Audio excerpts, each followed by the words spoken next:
Now, the Inkatha Freedom Party has received backlash from other parties for its deal with the ANC on hung municipalities. The IFP had announced it's reached consensus with the ruling party on governance issues and not a coalition. To help us unpack these developments, we're joined now by independent political analyst Protas Madlala. Mr. Madlala, thank you very much for joining us this afternoon. Now, we've seen some very interesting demands from various parties during these coalition negotiations.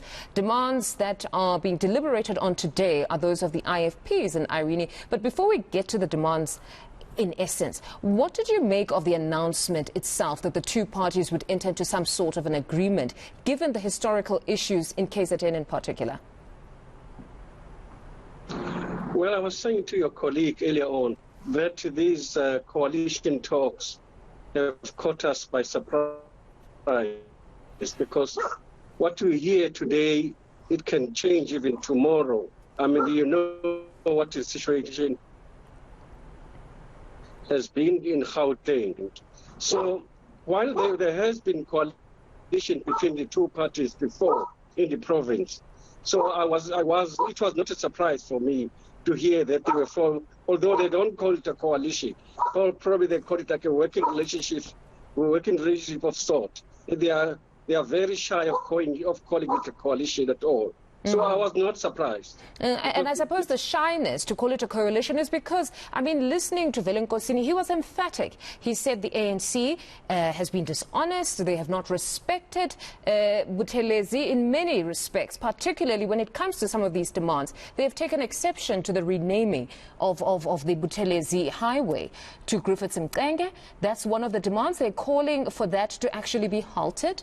They also have taken exception to the naming of a structure as Mzala Nxumalo, a structure belonging to the ANC, and say they need to attend to that because Mzala Nxumalo, the late, actually wrote a defamatory book on Buthelezi. What do you make in terms of those demands?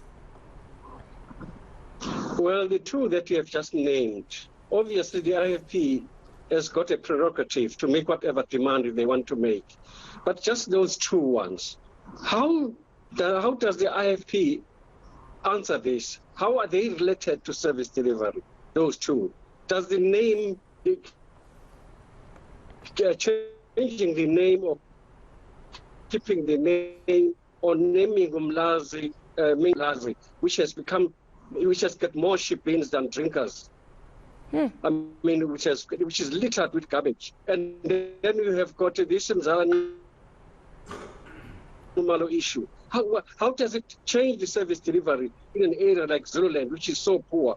In a way, while I respect the IFP's demand, but I'm very, very disappointed because the IFP going into these local government elections, they pride themselves as a party with a history, and I do agree with them. They have got a history of delivery in this service. Umlazi Township, for instance, it's a project or it's a brainchild of their leader. So their delivery, service delivery record is unquestionable.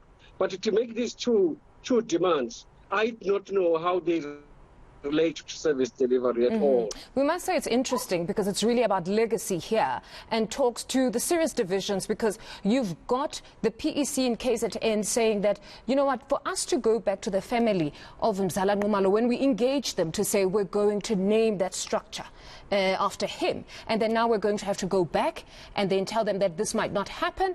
Also in terms of Griffiths Mcenge, I mean, he's an ANC struggle stalwart, and then now you're going to have to compete between the two. There's clearly some serious issues between the IFP and ANC in KZN, and possibly talks to the issue where here you're seeing leaders at the top making decisions without fully appreciating the issues at the bottom that will affect those that must implement some of these decisions. Would you not say? Well, for the IFP more precisely, I think they feel very strongly about the Mzala Nxumalo thing and the Mangosuthu Highway thing, because I think it touches on the leader that they respect so much. Not so much with the ANC, with the Mzala Nxumalo name, but with the IFP, I think probably they take exception to that, because I think, as you know, going into these elections, they used it to honor their founder and leader, Nkosi Mangosuthu Buthelezi. So it's a very emotive issue. as far as the IFP is concerned. And then but it doesn't relate at all to service delivery. Which is really the biggest concern here if we're going to be having demands that have nothing to do with ordinary citizens. Absolutely. What I've picked up with all coalition talks throughout the country, ego prevails in all these talks. Petty issues.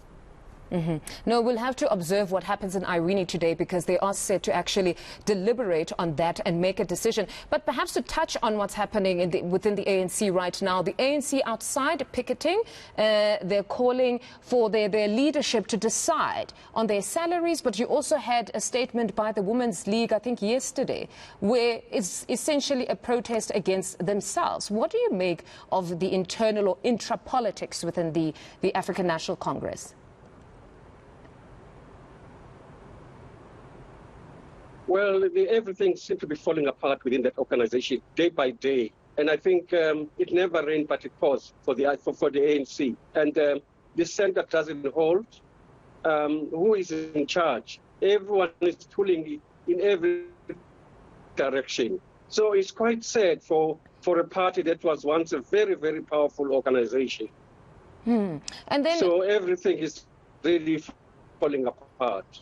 And then for the likes of Bulemabe, I know at one point he had taken exception to that type of conduct where you have people picketing at Luthuli House. But now he seems to be in solidarity with them. It's quite interesting for many, because he's always taken a very sort of defensive position when it comes to some of the employees that come to them with some of these issues. I know even with those that were protesting outside about certain council members that were voted in. When they had those issues, there was a letter that was quite strong in its tone that was sent by the ANC saying that we know that some of these pickets outside here are engineered or some sort of a facade, where I would say that some of those who came from as far as Mpumalanga would possibly feel that, you know what, there should be no expectation that our issues will be dealt with fairly if already there's a statement coming from the ANC that was quite defensive. What do you make now of the change in position where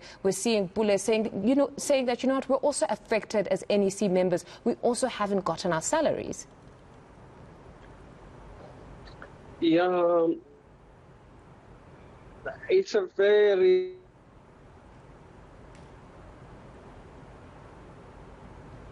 Oh, we seem to have lost our political analyst there, Protas Madlala, speaking to us on some of the coalition developments. We'll continue to have these conversations with several political analysts as we try to make sense of all that is happening until the very last day when we have those mayors sworn in. Tomorrow is Johannesburg, and then the next day on Tuesday it should be Tshwane. But we're